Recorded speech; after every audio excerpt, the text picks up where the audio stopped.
everybody. It's time for another episode of Headlines, DayOne's twice weekly show that covers all of the latest and greatest across the video game industry.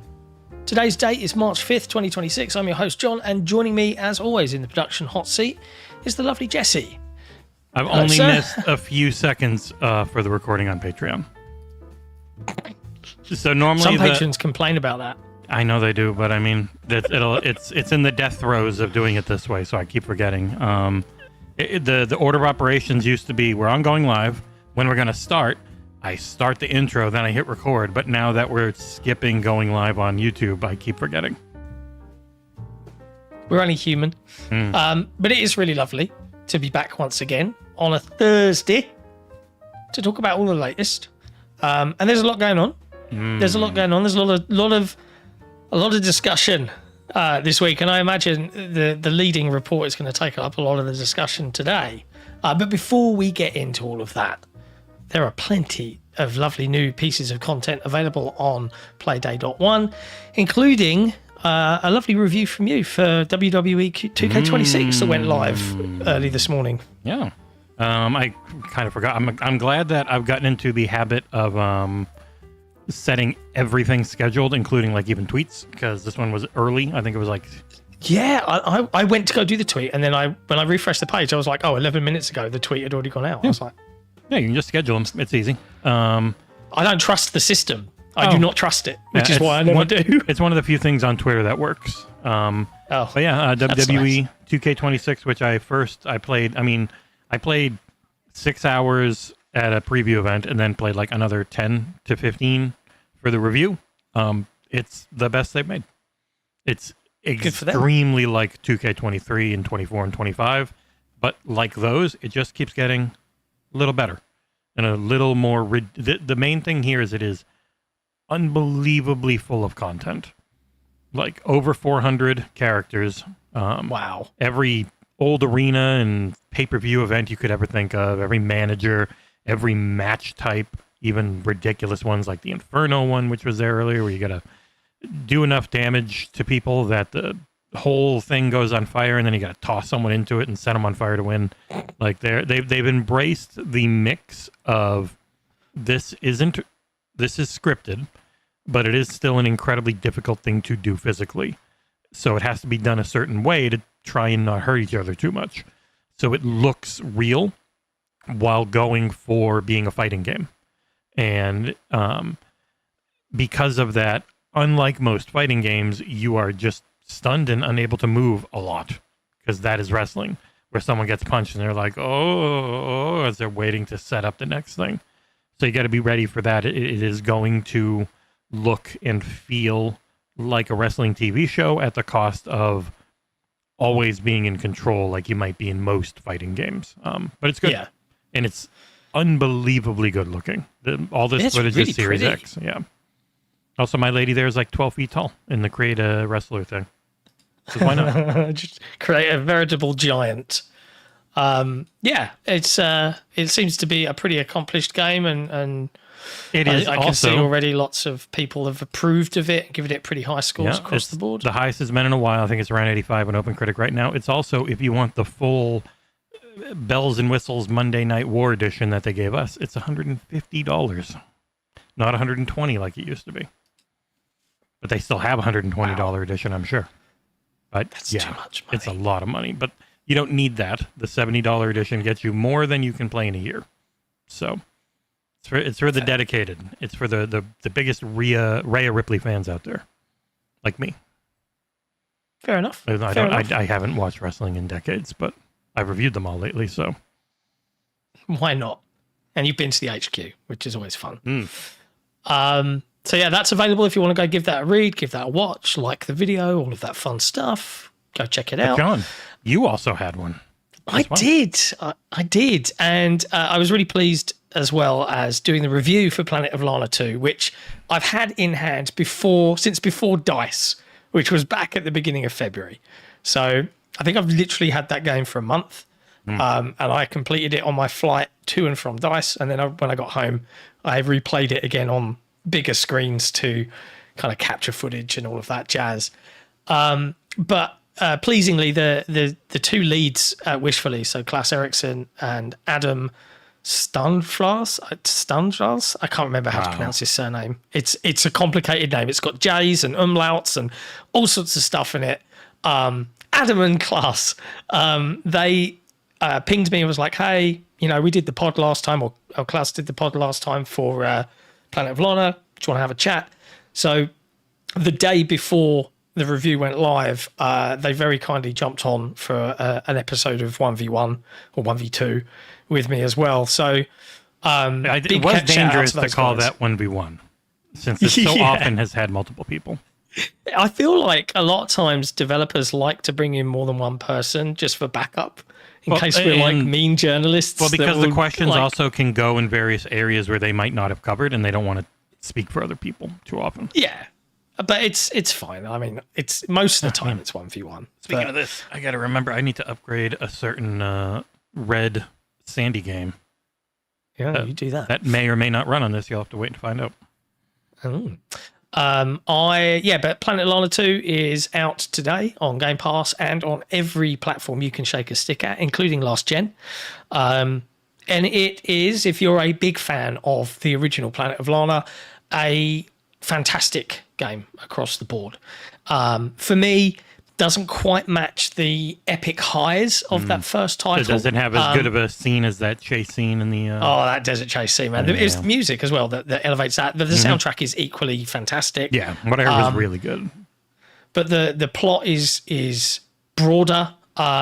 It's also got some surprising revelations and twists, and I'm not going to spoil anything. And indeed, if you watch the review, you're safe to do so. Don't spoil anything there.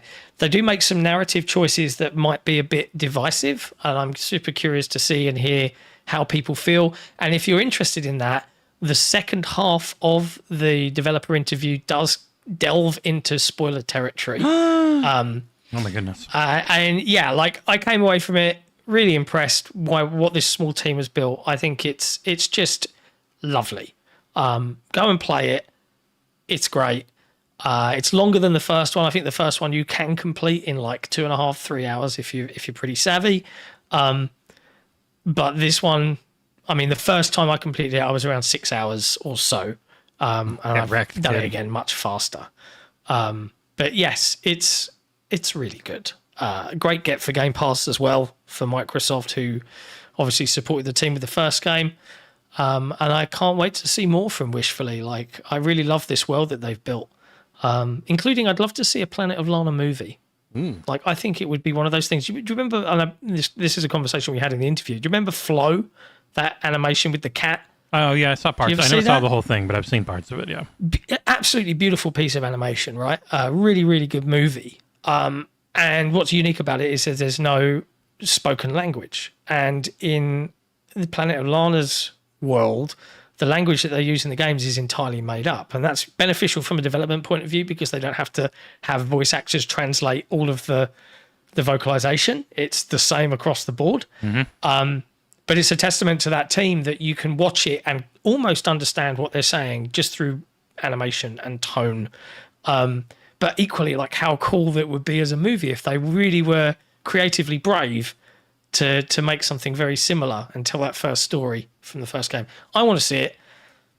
We'll see. One day, someone might be clever enough to do that. Before we hop into the things, I tried out, I can now use our new alphas for all that stuff. Turns out, when I redid everything and remajiggered stuff, it turned off my overclocking on my RAM. So now my RAM is properly overclocked, and oh boy, certain things that I'm playing are 20 to 25 FPS better out of nowhere. Turns out pretty important to go from the very low DDR4 speed of 2667 up to the still low but better 3200 for all you tech nerds out there. If we get 1,000 members, I should get to upgrade my PC because I need this motherboard, RAM, CPU. I'm really starting to feel it now. Yeah, I'm grateful that I'm not. My rig is still powering through most things. Yeah, I'm on the AM4 AMD, and so I could go up to like a 5900 for stuff, and it would be better than my 5800, but barely compared to the new stuff. But anyways, on the membership front, if people are watching right now, we're just going through some testing with the ad company to make sure that works. Lots of people are like, is it live? And like, yeah, you could go and find the membership page. You will be helping us find bugs because it doesn't work right yet. Yeah, it's not fully ads. there yet. Yeah, you'll get ads and all that type of stuff. So you could feel free to use an ad blocker while we're figuring it out if you're paying. Yeah. We're figuring it out, trying to get it all set, and so probably a subathon this month. Yes, it will be this month. Yeah, I'm hopeful. That I will get the majority of the big updates through today for having ads disabled for members and patrons on the forum, and then ads disabled fully on the website for members and patrons. And then everything will just connect and work as we would hope. It's just complicated, so we appreciate everyone's patience just while we go through those hoops. But it's nice. And then once it's all done, and hopefully I'm back from GDC and not stuck in some sort of detention centre somewhere for being a mouthy Brit, I will be joining Jesse. We'll do a big subathon and do a big celebration, give some really cool game codes away and have some fun. I'm just hopeful, honestly. I have pushed myself too hard over the last 2 months, and I am feeling the pressure somewhat. Even like now, I'm trying to rush through and finalize a review as best I can before I leave, and I've lost like 4 days because I leave before the embargo is actually due, so I have to have it done 4 days before I really have to have it done. And that's not including the other couple of things that I want to get some previews out for some stuff. I've just said yes to too much, and I'm going to start saying no. Speaking of previews, IGN. Yeah. It turns out they had a mouse PI for hire preview. Isn't that cool? Dear PR companies, don't do this. Don't do this. It is the worst. It is the absolute worst to offer previews out to outlets and then give the biggest outlet in the world a 24-hour advance on when they can show it. Don't do it. It just makes us feel shitty, and it's frustrating for everyone involved. Don't do it. Yeah, when I saw IGN are big enough; they don't need the exclusive. When I saw the message go up, I was like, "Did I get timing? Did I miss a meeting? No, I didn't. Okay, it's so irritating. Yeah. Like, it's just a bit of feedback. It is very frustrating. Don't do that, PR companies. Grr, arg, etc. Anyways, yeah. I guess that means there'll probably be some sort of additional mouse PI coverage at some point soon. I mean, I would feel bad saying that out loud, but also,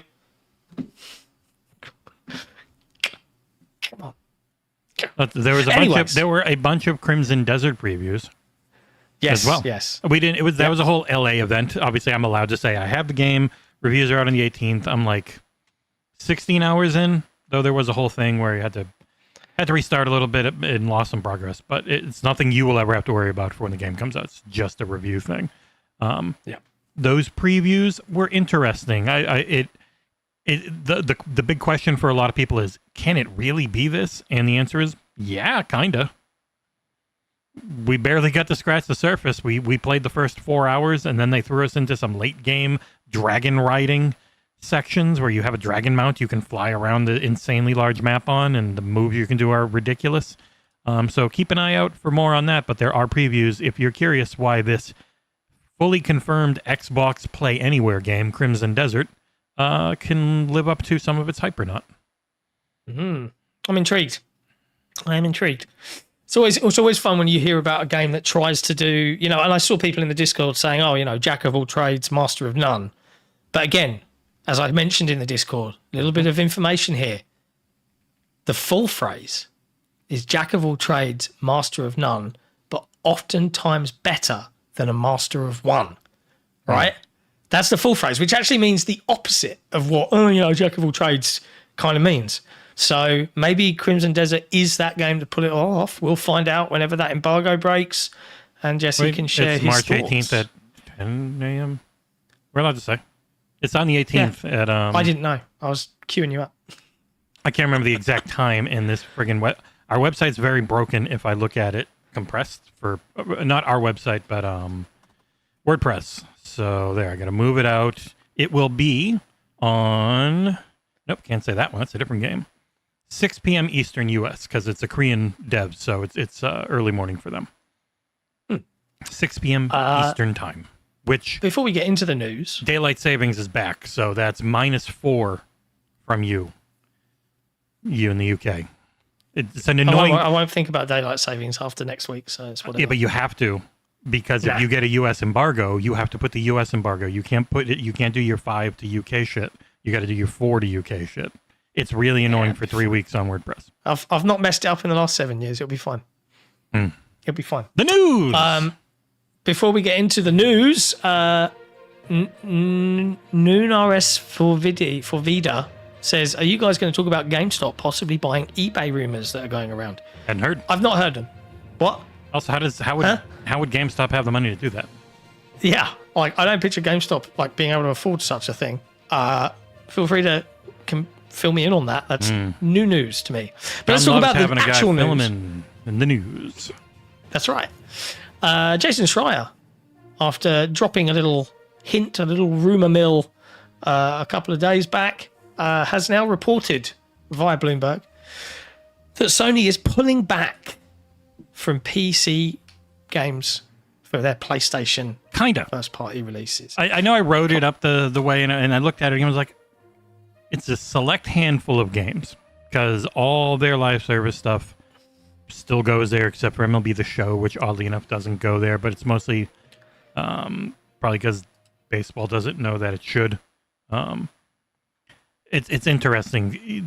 How long do you think this lasts, where they're going to keep their tentpole single players off of PC? I am hesitant to start decreeing with kind of like, if this industry has proven anything, is that most people sitting there in our armchairs going, I think this. No, fucking nothing. Yeah. And I can have an opinion in that, like, and from all the conversations I've had with developers over the last few years, that this industry is tough, and that if your game doesn't hit a certain threshold, then your whole studio can be wiped. But maybe PlayStation really value the uniqueness, and they want to do what Nintendo are doing, in that this is the only place that you can play these games, and that is the value proposition that we are selling our hardware based on. And we know they're all in on hardware. Are they scared that Microsoft and their new Xbox with running Steam could then run their PlayStation games? Are they scared of that? I don't think scared's the right word. I think they're annoyed by it because they still have very much we want to kill mentality over there. But I think I don't want to I don't want to say something like super definitive, like, this is this. Do I think that it is still beneficial to the industry and to most developers making games for them to be played by as many people as possible? Yes. But I also recognize that Sony is an enormously powerful console brand. It is the market leader majority of the time for a reason. Yeah. And it has become, in many people's and many players' eyes, the default way to play video games. So if they bank on that continuing with a Microsoft who is, let's be fair, all over the fucking shop in terms of how they communicate, how they advertise, pulling back on selling their hardware. They're not unique in that, though. No, they're not. But because PlayStation, you know what I mean? PlayStation doesn't talk that much, but what they have talked about recently, they have now completely pivoted on as well, because they were. I think it, and I was talking with Nick a little bit about it, I do think it lends credence into they had been looking at day and date, because the main reason they would stop this is because they only ever really dipped their toes in with the first-party single-player stuff. It was 2 years after the fact. And single-player titles, unlike really popular live service titles, have a much tougher road to hoe to be able to sell a late port anywhere close to full cost. Like a live service game can come out 2-3 years later and still be $50-$60 no problem, and people will jump into it because it's constantly going. It's new in a lot of ways still, unlike where if the people who desperately wanted to play Spider-Man or God of War probably found a way in those 2 or 3 years, and their ports had been kind of bad lately. there is that part of me that's like, maybe they've gone through their experiments of porting PC games. They haven't seen the returns in the way that they wanted, even though they made a couple of $1 billion, according to reporting. But like, I'm also at the same time like, lads, yeah, it is. But I'm also like, lads, when you like flip flop on, this one's going to take 2 years, and this one will take 6 months, and this one will take 1.5 years. Like, when you haven't got any reliable cadence to it, you are going to create an environment where by the time they might come, you might have some PC players go like, and they weren't set up as well for it, because what they would want, which is what Microsoft does pretty often, is some way of having a PlayStation Network login. But PlayStation Network isn't in a lot of the countries they're pretty popular in, and so people really rioted when you had to have it. And instead of just having it being an option, they kind of got rid of it entirely. And I think if they had been allowed, or it had just stuck to their guns and kept it so that these could all be PlayStation Network MAUs, it would still probably be a thing. Mm. I'm like always, I'm super curious to see how it all shakes out. I can understand the arguments for and against in both scenarios. And I think really now I'm super keen. Like, bear in mind, this is a report from Jason Schreier. There's nothing where Sony have come out and said, we're doing this, right? But Jason Schreier has a reputation that is well-earned and deserved in terms of his reporting. So people are just taking this as gospel, and I completely understand why. If Microsoft look at this reporting and be like, and we've heard the other side of this coin, where, like, effectively the new Microsoft gaming CEO is like, question everything, challenge preconceptions, blah, blah, blah. Okay, it's all just PR fluff right now, but, a lot of perhaps the more bleed green, diehard Xbox fans out there are like, they're going to go back to exclusivity. I don't know, right? Like, I mean, I they're think, not.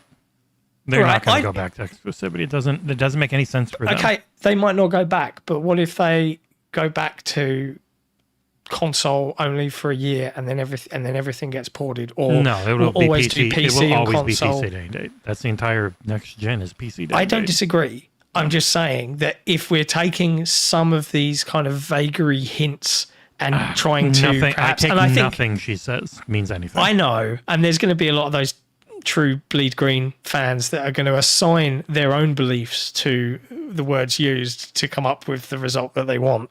I think it's just a case we have to wait and see. I'm curious to see. You're waiting till next week, and then we will see. Yeah, I mean, we're going to hear a lot about Microsoft's next generation strategy at GDC, and it would be very weird for them to, but again, it's Microsoft. It'd be very weird for them to proclaim lots of how they're going to do things, and then pull that rug 6 months later because the new CEO says so.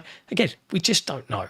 But I think this is an interesting development. Well, it's also not that big of a deal. When it's only like 2 or 3 games. Yeah, it's going to be like if they do it for the rest of the decade, that's another 4 years.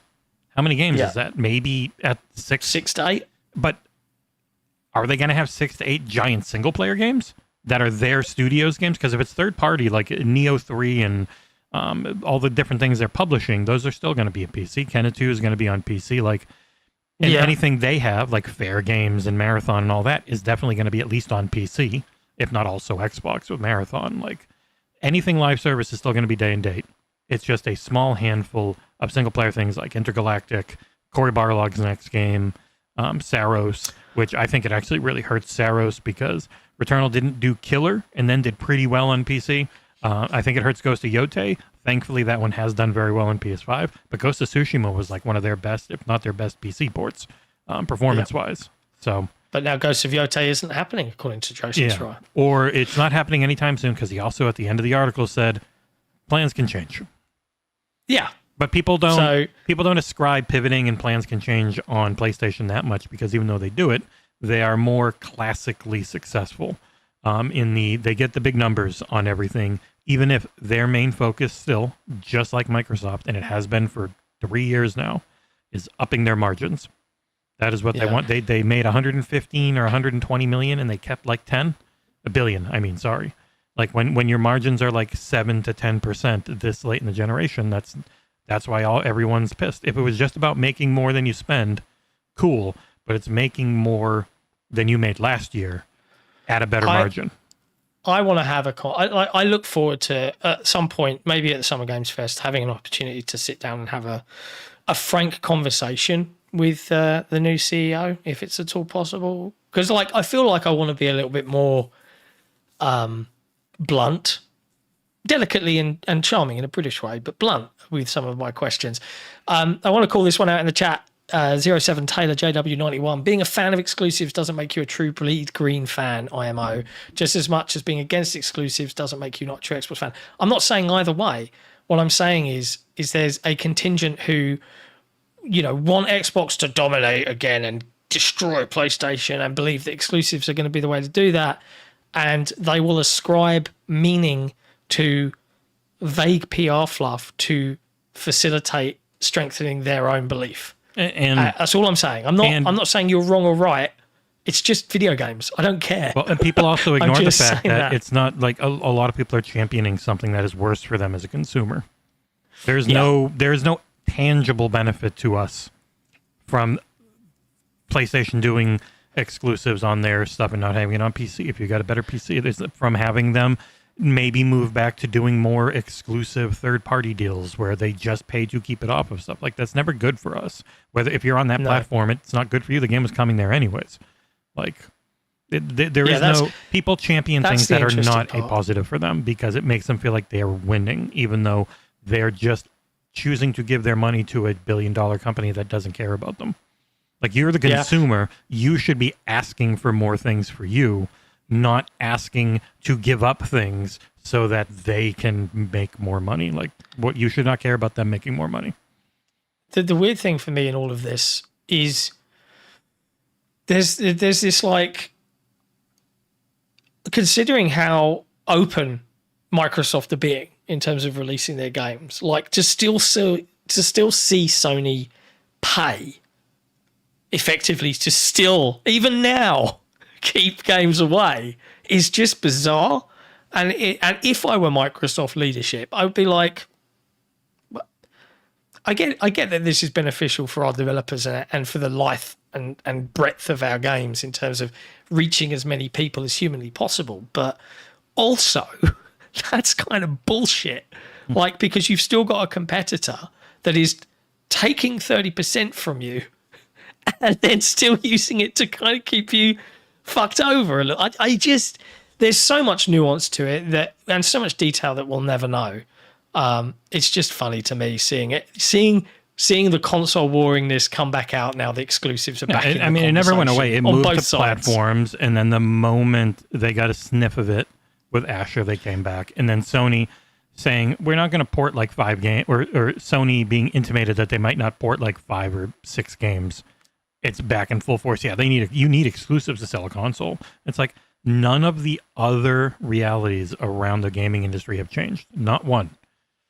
This is Sony looking to lock in. The main issue is and people always talk about, well, what are they going to do to sell the next Xbox? I tell you now, being able to play all the shit that streamers do on PC is a bigger thing than anything you can have console-wise. Yeah, having Schedule 1. Having every game. That early access game that takes off. And the ability to mod, having the good Roblox, that you can get Epstein Island mods in and shit, getting the... Yeah, that's going to be misconstrued. Huh? It shouldn't be. Go fucking play it. It's there. It's not a joke. The stuff you can actually find in the PC and mobile versions of Roblox is horrifying compared to the console ones.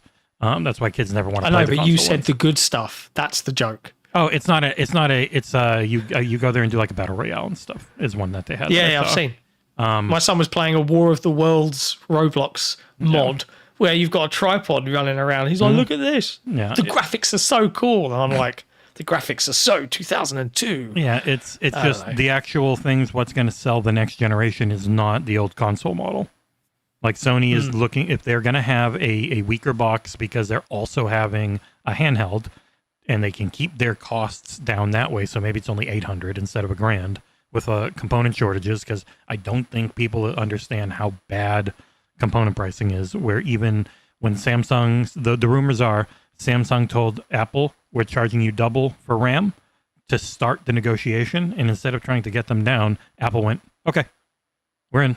Like, it's really bad, and that's Apple, who are bigger than anyone. And the next generation, what is going to move people to PS6?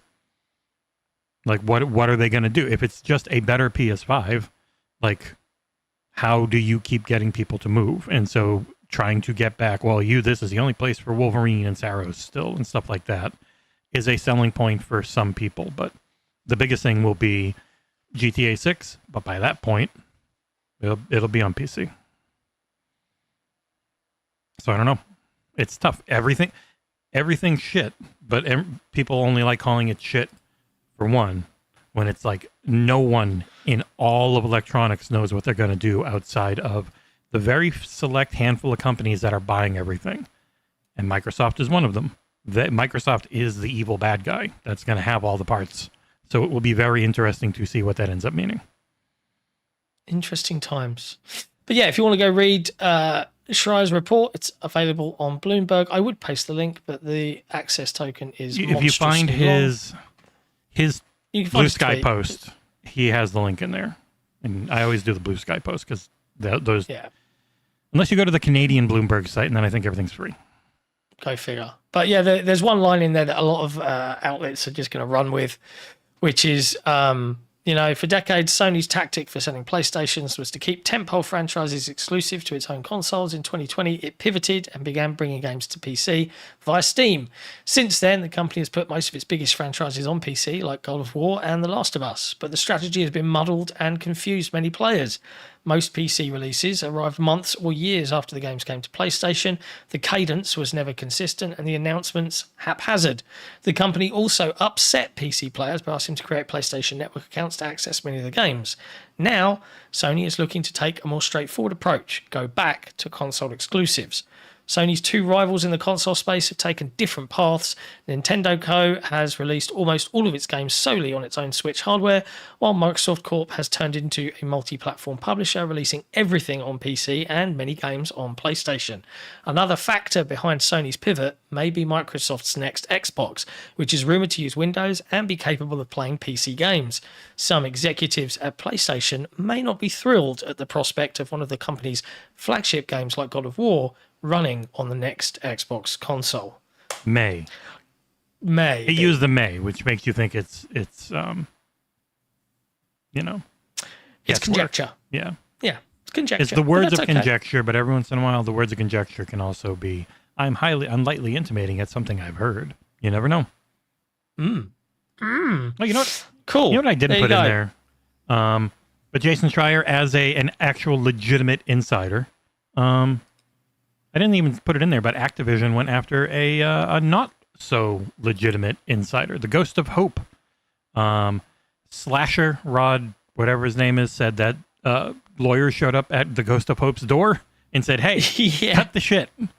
Even though you've been wrong, it sets unrealistic and incorrect expectations. So please, for the love of God, no more." And so he's like, "I'm out." And that's what I always tell Nick. It's not that you're right. You can be wrong all the time, and it really pisses them off because you've completely messed up messaging and everything. Yeah. Yep. It's true as well. Like, there's so many things. Like, wasn't that one recently that, there's going to be a standalone zombies game? That was him, yeah. And Activision were forced to come out and be like, no, there fucking isn't. Yeah. It's not true. Yeah. And it's like, I think the latest rumor was that COD 2026 is going to be another, meh one, even though we've heard this year's one, Infinity Ward, they've been cooking for 4 years. That's a decent amount of time for any COD game. It should be a really big something. Modern Warfare, presumably. Mm-hmm. We don't know yet. Tom Henderson has repeatedly said that it's Modern Warfare 4 set in the Korean demilitarized zone. Yeah. So, yeah, we'll see. We'll see what happens, but it's interesting to see Activision being like, shut the fuck up. Yeah. Stop it. It's interesting to see the little leakers that just do it for weird internet clout versus an actual professional like Schreier, who will always get multiple sources on everything, which is what we always tell Nick, is like, a lot of times if you're just getting it from one person, they are just trying to control that leak, like Nate the Hate admitted about the God of War spin-off game, where he's like, well, the person wanted to get ahead of a accidental LinkedIn leak, and so they told me to say this. And it's like, you're always like, it's always being couched and pushed in a specific way to push a specific narrative, which is why I hate the clout chaser insider industry. Hate it. Yeah, I understand. I empathize. Okay. Let's Do you dive into some other empathize news. with the U.S. government, No. John? Okay. I do not. The US government, though, doesn't like Tencent very much, and the Trump administration is debating whether they're going to allow Tencent to keep its gaming investments. This is via the Financial Times. I can't read it, though, because it's paywalled. That's weird. I got when I opened it, actually, it just worked. Oh. They must have added a paywall late. But they're talking about the it is that Tencent's story. investments into Epic and Fortnite and everything else, and whether they'll make them It's get rid of continuing. them, divest them. It's continuing the Biden administration, who said Tencent was working with Chinese military, but they probably aren't, according to Daniel Ahmad, anyways, who knows that region very well. Zhuga EX on social media. But yeah, they would force them to divest from their complete ownership of Riot and their heavy ownership of Epic, among many other things. Wow. That's what they're looking into. I'm sure if they do some nice investing into some certain golf courses and hotels, that it'll all be fine. Yeah, because that's how America works now. Yep. Pay for play, baby. Yeah, great. In other news, Japan's game industry may not be seeing mass layoffs, but reductions are apparently happening beneath the surface, say developers. This comes from a report from Amber V, or Amber 5, depending if that's a Roman numeral or not, via automatonmedia.com. And they've written that following the latest reports of layoffs and studio closures happening around the world, there's been some discussion among Japanese game developers about how industry-wide issues like rising production costs are affecting the domestic scene. Whilst Japan hasn't been seeing on-the-spot mass layoffs happen like the United States has, industry professionals seem largely in agreement this is mostly thanks to labour laws that make employee terminations very difficult regionally. And it happens in invisible ways. And like we've heard stuff about this before, where they kind of force you to work on your own in a room by yourself, and you can't interact with your employees. And they basically make it really horrible and difficult until you just want to leave and resign. I mean, which sounds horrific, but like I'd be a stubborn and I think it's very specific. Like if you look at your phone or anything, you're immediately fired with cause. Like you just have to sit there and stay. Yeah, it's not great. Allegedly, supposedly. Bam. No matter where you look, like one of the main things is we're not allowed to crunch you as hard anymore. Because people are always like, how come Western devs struggle so much with like costs and everything? And it's because, well, generally because like when I think it was Sega or someone, they upped their employee compensation. It was like, wow. And it's like, yeah, they went from like 18,000 yen on average to 20,000 yen a month. Like, they're paid minimum wage-ish over here. Like, it's just, there's a lot of places where cost of living's a lot lower, so you can pay people a lot less. Yeah. That's about it. Or it's just built into the nature of that region where you work 12, 14-hour days. That's just what you do.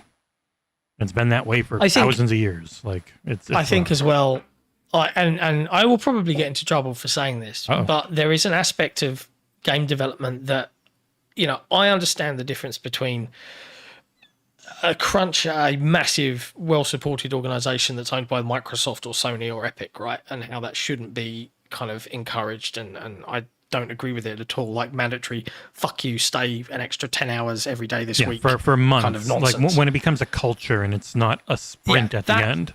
That's bullshit. But it is just the reality. And I guess this is, I might get in trouble for saying this, but this is just a reality of people that are passionate and creative. Like, the reality is that here at DayOne, we crunch like fucking mad. We burn the candles at both ends, baby. I get 4 hours of sleep a night because we're always working. Oh, I get 8. Right? Well, I don't. But like, and I think that applies to a huge number of AA indie developers who just believe in the dream and will do everything that they physically, humanly, possibly can to realize that dream. And I am not going to knock those developers and those small teams for having that attitude because, and it's just my opinion, sometimes great art requires sacrifice. There's a nuance, there's a context to it. I don't deny that, but I hope that people understand where I'm coming from when I say that. It came out, if you remember with the Hi-Fi Rush review, the game gets shadow dropped and I just played it all day because I was having a lot of fun. That was crunch. That was crunch, but you were having fun. But also there was no one telling me to do it. No one's ever once said, you must get this out. I was like, I bet if I get this out first and it's a good review, people are going to read it. And they did. It got 20,000 in a day and then has gotten like 500 since because if we are not first, then we are technically invisible.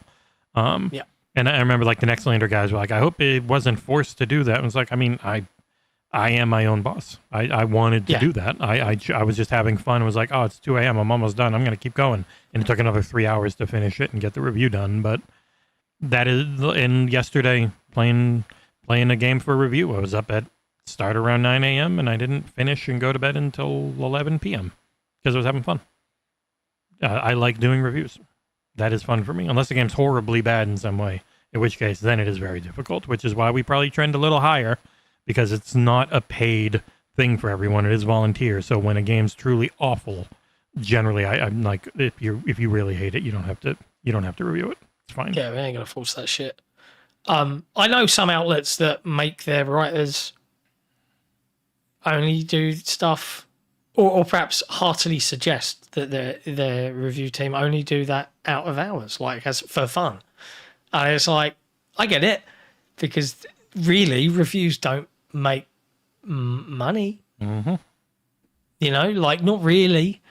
But I think that there's I don't know. I feel like game criticism is so coming to an end in so many ways across the larger games media sphere that I like that our outlet still really focuses on that and produces great video reviews and our high quality memberships content and gameplay. And our patrons pay for it. Like, you are the reason we can still do it. Otherwise, we wouldn't be able to. Exactly right.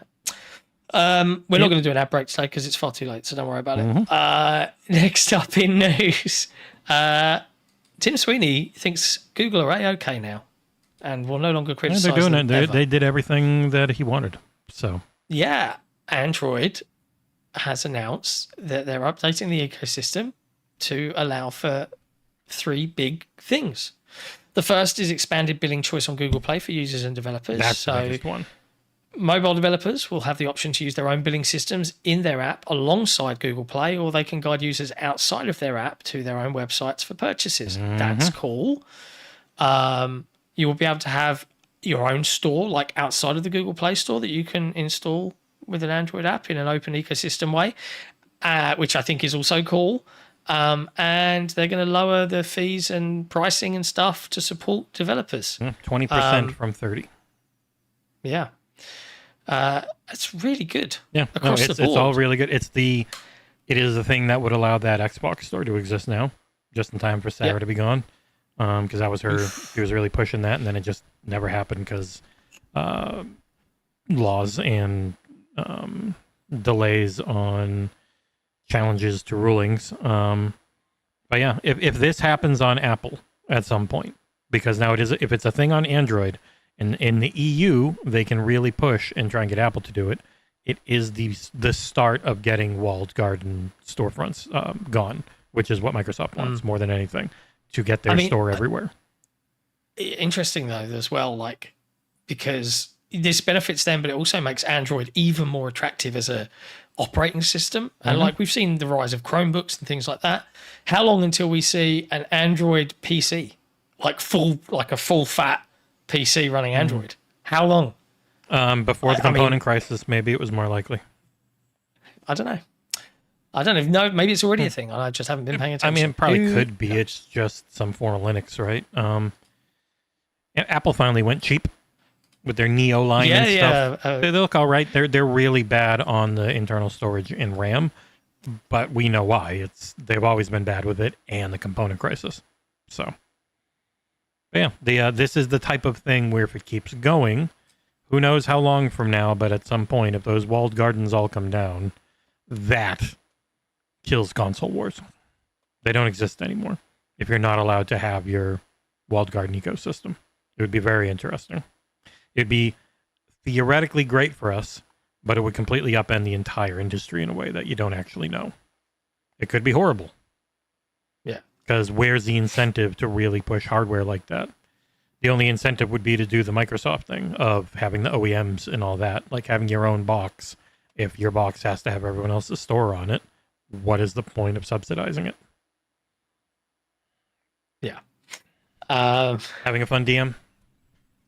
Yeah. Just, it just made me chuckle. A colleague was just like, "You slacker." I'm like, "Hey, he knows me."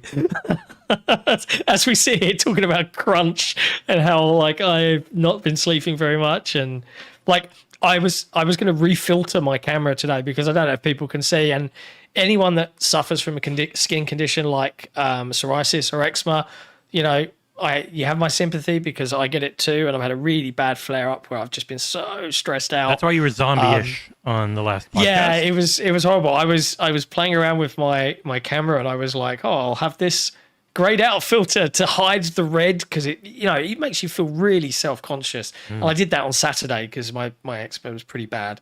But I can do stupid things like this now. Apparently, is it going to work? Yeah, there you go. At least that one matches on like the thumbs. It's not good.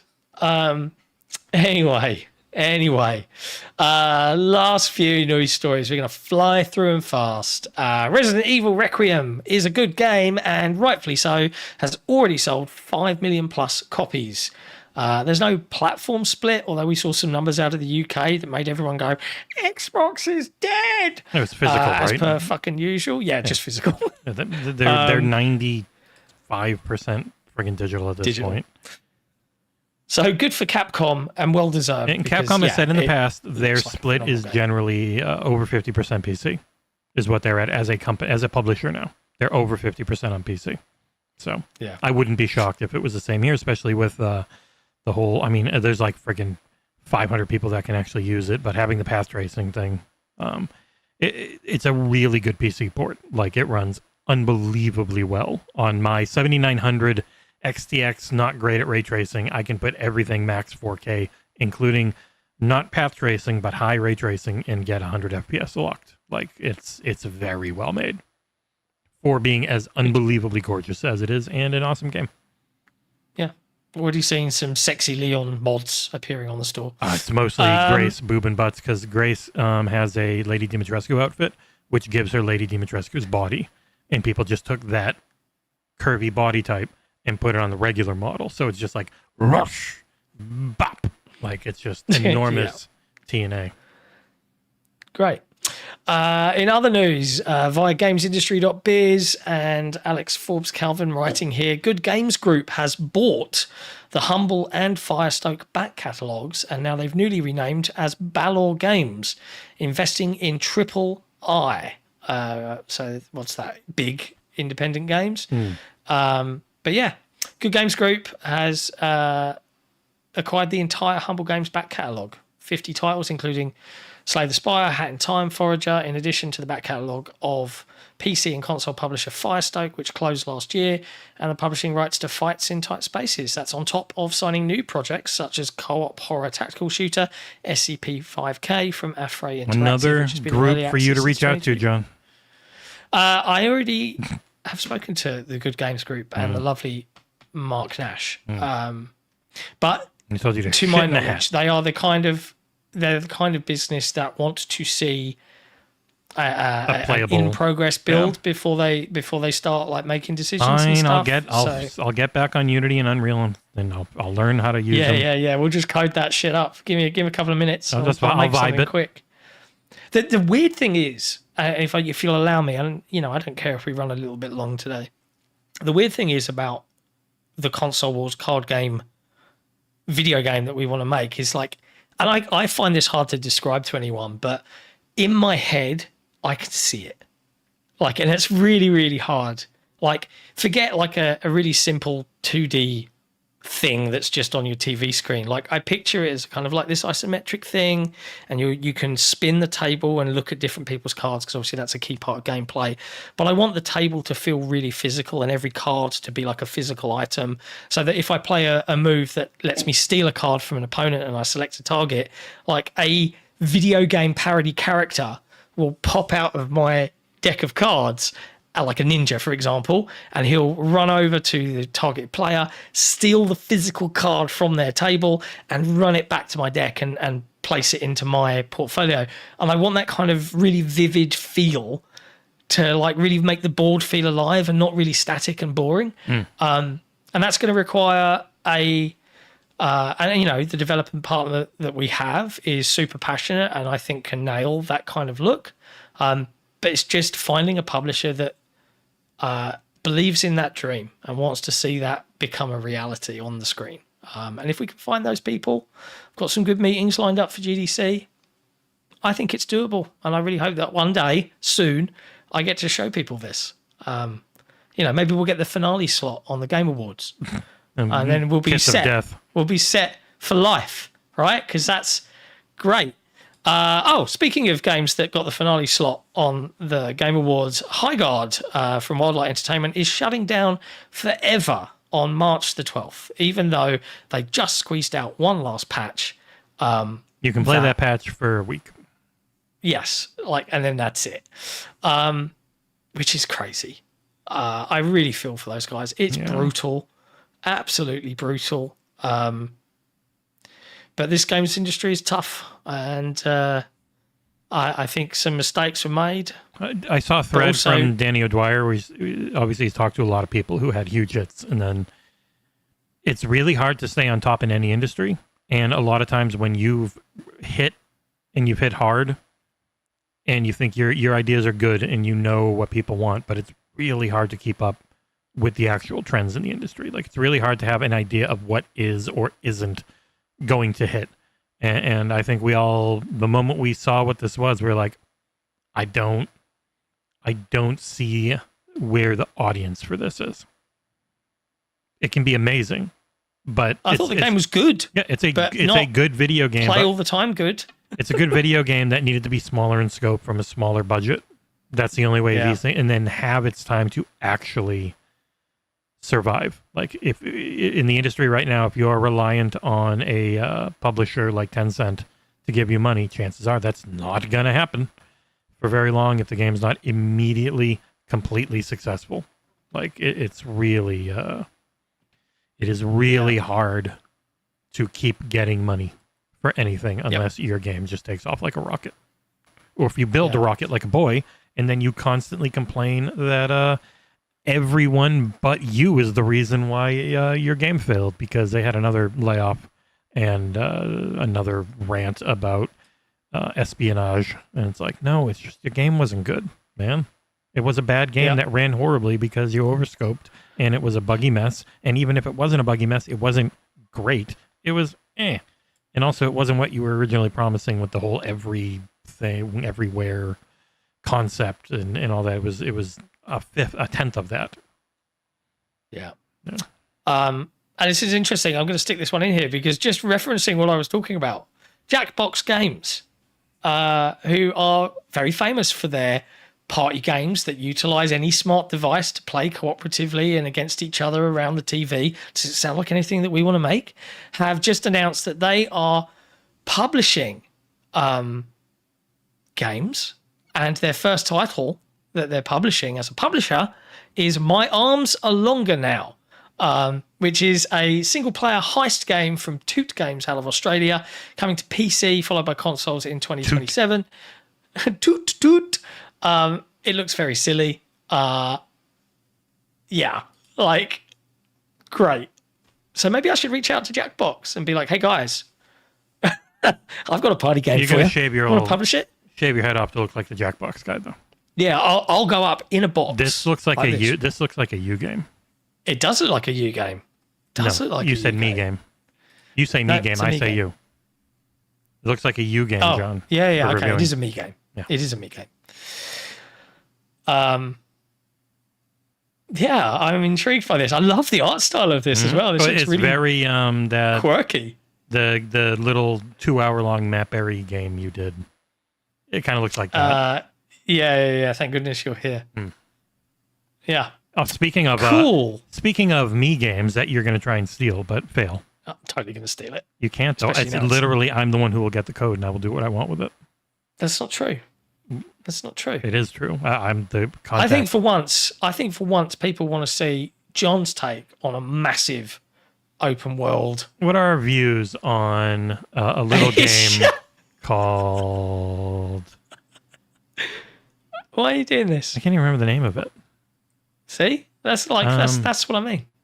They need to hear my What the hell views. What was the name of the awful Ubisoft pirate live service Oh, thing? Skull and Bones. Yeah, Skull and Bones. Skull and Bones. What are you looking for? Are you looking for my view count on that? I'm curious. Do people actually? Do they care? Do they want to hear my views? It's at 1.8K after 2 years on YouTube. Wow. All the work you did. Sorry, John. Yeah, I know. Skull and Bones is still going, believe it or not. But that's not what Jesse wanted to talk about. He wanted to talk about Ubisoft releasing a blog post announcing the future of the Assassin's Creed franchise after they'd already announced the leadership of the Assassin's Creed franchise, where they confirm a bunch of things like, yes, Black Flag Resynced is a thing, and they teased it, but they've still not given us a date for it. But you can all look forward to my review. There was of it a thing when that came out comes. today. It was a 60 FPS patch for the good but boring Assassin's Creed Unity. It's just a little too dry. It has an issue that 3 had where you got to get through a bunch of shit and then it gets good, and most people don't want that. But that was Assassin's Creed. Is this the one that had the 5? really impressive next gen tech? Yeah. that Oh, it's still all one of of the new best consoles back then. It's still one of the best animated games you'll ever see. Like the animation system in that game is mwah. And the crowd system in that game is still ridiculous. But it wasn't as fun. And they went back to let's be fun with Syndicate, and Syndicate was great. And then Origins and Odyssey, the best one. And then Valhalla, which is very good but too long. And then Shadows, the second best one. But yeah, there you go. If you want to go read that, it's available on Playday.one. And they gave the key art. That was it. That's all they gave. After saying, don't always believe everything you read on the internet. But okay, yeah, this one's right. Go figure. But yeah, there you go. That is it. That is all of the news. It's not the most last part. thing we'll put live today. There's definitely a thing coming later that now feels pointless. But if you want to know my thoughts on a game, I got a preview coming later today. We're all working on too much. Gyotso is going to be starting his marathon review. Was that today? Yeah, today. Oh, he's already played a silly number of hours I did the in Server the Slam a lot. Server Slam to really get a feel for things. And then we'll be tackling Marathon itself with Gyotso leading that What else review. there's a although lot of members things. of the team are A available lot of things to coming jump this on month. How do you think Marathon's going to do? Because I've seen it's shot up the Steam charts. Are people done with live service? Have Bungie pulled this off? Is it going to land somewhere in the middle? It's a hardcore Tarkov but it's super bright and colorful and not super military in the way Tarkov is. And Tarkov's realistic militariness, I think, pulls a lot of people in. So I'm very curious. I have no idea what it's going to end up being like. Because it's a specific audience that really likes playing military to the point where they'll even go and do it in real life. And but there's a lot coming. There was that Mouse PI for Hire preview from IGN. Wink, wink. God, there's other games coming. I think the Toxic Commando's coming next week. Yeah, there's that one. Monster Hunter Stories 3, I think, isn't far off. Starship Troopers Boomer Shooter is not far off. I'm working on Crimson Desert. And there's other things coming in. And Cengiz is working on 8 things. yeah, we put out. We didn't even mention it. We put out a preview for that Mega Man collection that no one else called out the horrible AI upscaling in. But while Gyotso was looking at rough. it's a really bad AI upscale. And I read 3 other previews and no one mentioned it. And I'm like, this looks awful compared to the original. I would only play this on the original graphics, which you can jump back and forth, because the original graphics will have eyes and nose and a mouth, and it'll make sense. And like, oh, that's a flower pot. And then you do the upscale, and it's just this mush where the seeming AI upscale just went bop and made a block of nothing. Other than that, it's fine. That's it for now. Now, as a heads up before we log off for the day, I will likely not be on the show this weekend because likely? I'm traveling very, very early on Sunday morning. You're not on the show. I did say to Nick that I could pop on for like the first hour, but I think Rand is there, and it feels wrong for me to be there when Rand's there because we're not allowed in the same room together for obvious reasons that everybody internally knows. Fuck that guy. You did, and that's why Rand's awesome. But next week, obviously, headlines are very difficult for me to do from be Ursel. Elsewhere with all the busy things we'll be up to. But you can expect a whole heap of YouTube shorts to go live as I'll be walking around the show floor at GDC, chatting with developers, having a look at their games with the lovely Kat, who will be filming some of this stuff for everybody to see. So I will miss you all.